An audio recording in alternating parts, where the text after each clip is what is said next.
Katina Baptiste, and I'm here to give you all my input on how technology has changed and affected communication. Technology has affected communication in several different ways. It has impacted it and influenced it in a positive and a negative perspective.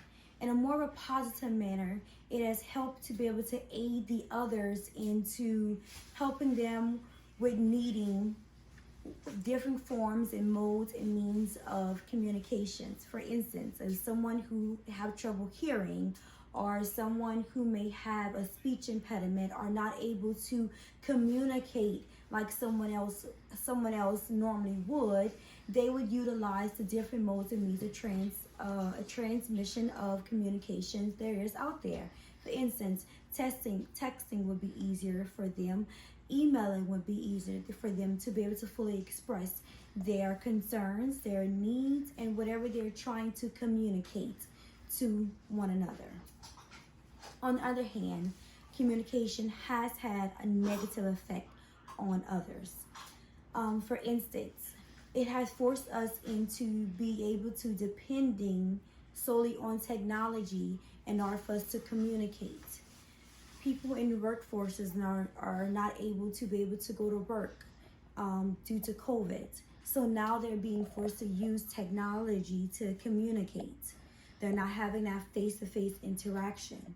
And due to all that technology has brought about, let's just say they're good and they're bad, as you all could agree with me. And we can go back and forth about it, but let's just say, for instance, communication.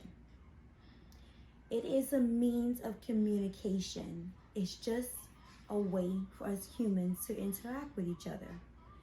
Taking away that interaction leads for a decrease in intimacy.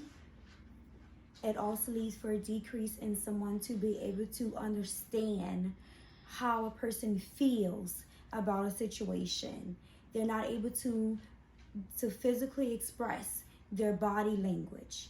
Sometimes body language can help us to be able to see and understand and be able to give a more effective communication on how a person may feel about a certain subject, or how a person may feel about what's going on in their life. Sometimes that communication is needed.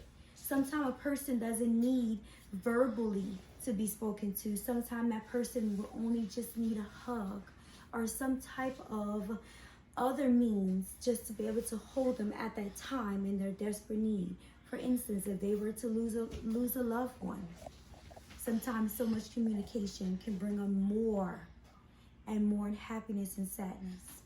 But just giving that person a warm, embracing hug could give them all the comfort they are needing. And technology has taken that away from us, because now we depend on FaceTime and social media and texting. Although it does allow us to communicate with the rest of the world, it misses out on some of that person-to-person interaction. We have went from person-to-person interaction with each other. We have moved from that to writing letters, to emails, to now texting and social media, and multiple different forms and transmission and modes of communication. Kimberly Leonardo in February 2019 on effective communication made a good statement that our workforce has now moved to a more mobile workforce, meaning that instead of getting up and getting dressed and going to work and interacting and socializing with each other for work means, we're now able to sit at home and communicate through other means, which takes out our socialization with others. That is all for now. I hope you all enjoy.